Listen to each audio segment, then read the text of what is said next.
Hello everyone, welcome to my channel.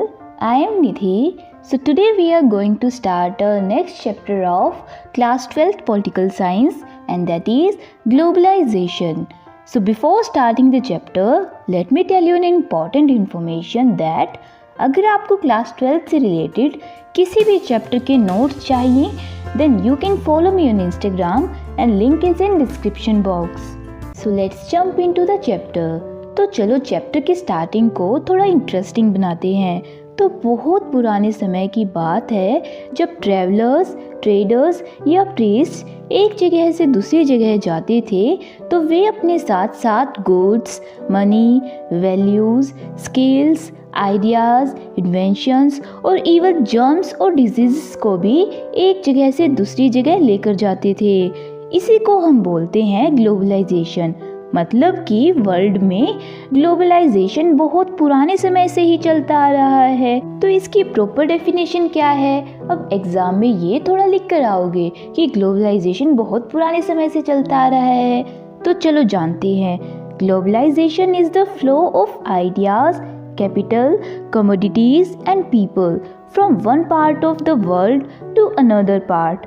Globalisation के world पर बहुत सारे पॉजिटिव इम्पैक्ट्स होते हैं। जैसे देखो, जब कोई फॉरेन कंट्री किसी कंट्री में मल्टीनेशनल कंपनी स्टार्ट करती है तो वो इस कंट्री में सिटीजन्स को जॉब भी देती है। ग्लोबलाइजेशन से गुड्स एंड सर्विसेज का ट्रेड भी बढ़ता है और टेक्नोलॉजी भी इम्प्रूव होती है, क्योंकि जब पीपल माइग्रेट करेंगे तो वो अपना दिमाग तो अपने साथ ही लेकर जाते हैं, तो इससे वो दूसरी कंट्री में भी इम्प्रूवमेंट लाते हैं और नॉलेज को एक जगह से दूसरी जगह तक पहुंचाते हैं। अब हर चीज़ के दो पहलू होते हैं, उसी तरह इसके भी पॉजिटिव के साथ साथ नेगेटिव इम्पैक्ट्स भी है।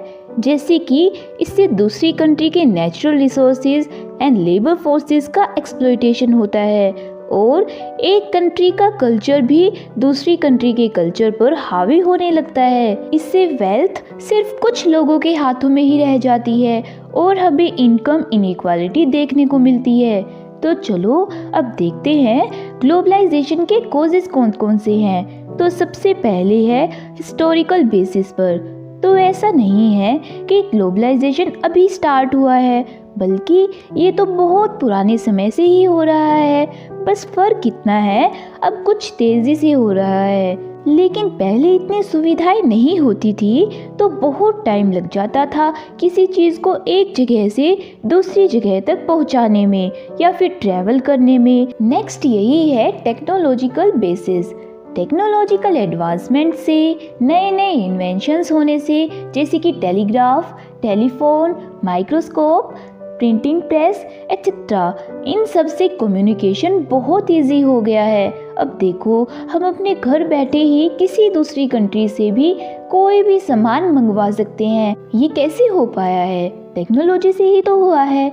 इसीलिए इससे ट्रांसपोर्ट और कम्युनिकेशन में भी बहुत हेल्प हुई है और लोग एक दूसरे से कहीं से भी किसी भी कोने से इंटरकनेक्ट हो सकते हैं।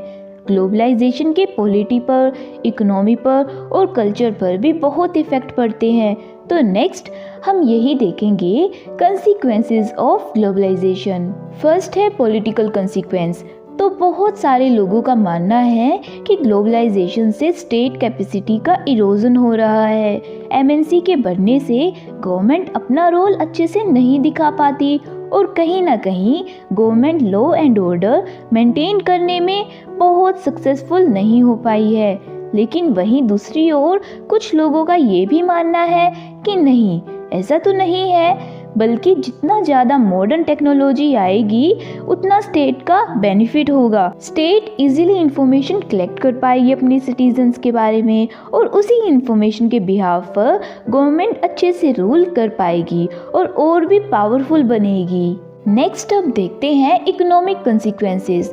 तो ग्लोबलाइजेशन से कंट्रीज़ के बीच इकोनॉमिक फ्लो बहुत ज़्यादा इंक्रीज़ होता जा रहा है, जैसे goods, commodities, capital, people etcetera. कई बार कंट्रीज़ अपनी इच्छा से ग्लोबलाइजेशन करते हैं और कभी कभी प्रोटेक्शनिज्म को भी फॉलो करते हैं, जैसे हमने इंडिपेंडेंस के बाद प्रोटेक्शनिज्म को फॉलो किया था, किसी को भी ट्रेड करने के लिए मना कर दिया था। और फिर 1991 में एलपीजी, लिबरलाइजेशन, प्राइवेटाइजेशन, ग्लोबलाइजेशन की पॉलिसी को अपनाया और अपने दरवाजे खोल दिए कि आओ अब ट्रेड करो हमारी कंट्री में। तो ये सब इकोनॉमी को बढ़ाने के लिए किया जाता है। इंटरनेशनल इंस्टीट्यूशंस जैसे आईएमएफ, डब्ल्यूटीओ, वर्ल्ड बैंक, ये वर्ल्ड में इकोनॉमिक पॉलिसीज़ को अच्छे से बनाने में बहुत बड़ा रोल प्ले करते हैं। बहुत सारी कंट्रीज़ जब कोई सामान उनकी कंट्री में इंपोर्ट किया जाता है तो कम ही रिस्ट्रिक्शंस लगाते हैं। इंटरनेट ने भी इकोनॉमिक ग्लोबलाइजेशन को बहुत फास्ट कर दिया है, लेकिन जो डेवलप्ड कंट्रीज़ होती हैं जैसे कि अमेरिका, तो इन कंट्रीज़ में वीज़ा पॉलिसीज़ पर बहुत सारे रिस्ट्रिक्शंस होते हैं, ताकि जिससे उनकी कंट्रीज़ के सिटीजन्स की जॉब पर फ़र्क ना पड़े। ऐसा ना हो कि बाहर वाले सब जॉब्स ले ले और उनकी कंट्रीज़ के सिटीजन्स बेरोज़गार रह जाए। बहुत सारे इकोनॉमिस्ट ये भी बोलते हैं कि ग्लोबलाइजेशन वीक और पुअर कंट्रीज़ के लिए बहुत हार्मफुल है, ये उनको कमज़ोर बनाता है। लेकिन यहीं दूसरी ओर कुछ का ये भी मानना है कि ऐसा नहीं है। ग्लोबलाइजेशन से तो इकोनॉमिक ग्रोथ होती है, इससे तो सोसाइटी के लार्ज सेक्शन को फ़ायदा होता है, जॉब्स मिलती है, इकोनॉमी बढ़ती है, कैपिटल ग्रोथ होती है। तो चलो इसके बाद देखते हैं कल्चरल कंसिक्वेंसेस। तो कुछ का तो ये मानना है कि ग्लोबलाइजेशन से कंट्रीज़ के कल्चर में होमोजेनाइजेशन हो रहा है, क्योंकि सभी वही सेम कल्चर फॉलो कर रहे हैं, जैसे western culture, blue jeans top, खाने की चीज़ें, ड्रिंक्स, सभी एक जैसे आइडियाज़ को फॉलो कर रहे हैं।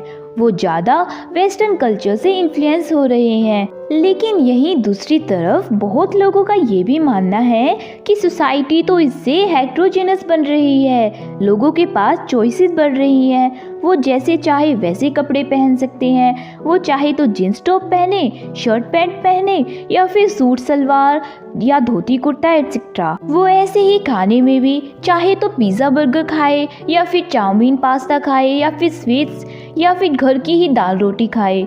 हम जैसे चाहे वैसे खाने को, कपड़े को फॉलो कर सकते हैं। तो सभी के पास अलग अलग आइडियाज़ हैं, थॉट्स हैं, सभी अलग अलग कल्चर फॉलो करते हैं, सभी अलग अलग अपने इंटरेस्ट के हिसाब से सब चीज़ें फॉलो करते हैं। तो सबके अलग अलग थॉट्स हैं। तो अब देखते हैं कि हमारे इंडिया में ग्लोबलाइजेशन का कैसा सफ़र रहा। तो जैसे कि हमें पता है कि अंग्रेज़ हमारी कंट्री में ट्रेड करने के बहाने से आए थे और फिर बाद में जब उनके बैग को खोलकर देखा तो उसमें उनके कपड़े भी निकले, मतलब वो तो यहाँ पर रहने के लिए ही आए थे। तो इसमें मेन बात क्या है कि ब्रिटिशर्स ट्रेड करने के बहाने से इंडिया को अपनी कॉलोनी बना लेते हैं और यहाँ से रॉ मटेरियल लेकर जाते हैं और फिर अपनी कंट्री में फिनिश्ड प्रोडक्ट्स तैयार करके और फिर बाद में उनको इंडिया में ही हाई प्राइस पर बेच देते थे। इससे इंडिया की इकोनॉमी बहुत नीचे गई। तो इसी वजह से जब इंडिया को इंडिपेंडेंस मिली तो इंडिया ने इन सब से बचने के लिए प्रोटेक्शनिज्म को फॉलो किया, सबको मना कर दिया कि हम यहाँ अपनी कंट्री में किसी को ना ही तो एक्सपोर्ट करने देंगे और ना ही किसी कंट्री से अपना इंपोर्ट करेंगे। इससे इंडिया अपने खुद के प्रोडक्ट्स को ज़्यादा वैल्यू देता है और इंडिया की इकोनॉमी बढ़ती है। लेकिन इससे गवर्नमेंट सिर्फ इकोनॉमी पर ही ज़्यादा ध्यान देती है और वेल्थ, एजुकेशन या हाउसिंग पर उतना ध्यान नहीं देती। इससे फिर 1991 में हमारी कंट्री एक न्यू इकोनॉमिक पॉलिसी को अडॉप्ट करती है, जो कि थी LPG, liberalisation, privatisation and globalisation. इससे लोग अपनी प्राइवेट इंडस्ट्रीज, कंपनीज को सेटअप करते हैं और बाहर की कंट्रीज भी ट्रेड कर सकती थी और अपनी एमएनसीज लगा सकती थी। इसके बाद हम आते हैं अपने नेक्स्ट टॉपिक पर, जो कि है रेजिस्टेंस टू ग्लोबलाइजेशन। तो बहुत सारी कंट्रीज़ हैं जो ग्लोबलाइजेशन को रेजिस्ट करती हैं, ये इसके खिलाफ बोलती हैं। ऐसा इनके बहुत सारे क्रिटिसिज्म पाए जाते हैं, जैसे भले ही ग्लोबलाइजेशन से न्यू जॉब अपॉर्चुनिटीज़ मिलती हों, लेकिन इससे गरीब और भी गरीब होता जा रहा है और अमीर और भी अमीर होता जा रहा है। इससे वेस्टर्न डोमिनेशन बढ़ रहा है। और मेजर क्रिटिसिज्म तो ये है कि इससे जो स्मॉल स्केल इंडस्ट्रीज़ होती हैं, जो अपने घर में ही कुछ काम शुरू करते हैं, उनको बहुत नुकसान होता है। इससे उनका बिजनेस इतना नहीं चल पाता। इसी वजह से वर्ल्ड के बहुत सारे पार्ट्स में एंटी ग्लोबलाइजेशन मूवमेंट्स भी होते हैं। तो इंडिया ने कैसे ग्लोबलाइजेशन को रेजिस्ट किया? तो इंडिया में मेनली लेफ्ट विंग्स वालों ने इकोनॉमिक लिबरलाइजेशन को प्रोटेस्ट किया है कि एमएनसीज के आने से हमारे इकोनॉमिक इंटरेस्ट को बहुत नुकसान हो रहा है। इससे हमारी कंट्री के इंडस्ट्रियलिस्ट फार्मर्स के इंटरेस्ट को दबाया जा रहा है। हमारी society foreign TV channels, westernisation of dress, celebrating Valentine's Day और क्रिसमस डे के खिलाफ भी है। ये इन सभी के खिलाफ रिएक्ट करते हैं। So this is all in this chapter. I hope आपको चैप्टर समझ में आ गया होगा, लेकिन फिर भी आपके कोई डाउट है then you can ask me in the comment section. So thanks for watching. If this video is helpful for you, then please share it with your classmates and do subscribe my channel for more videos.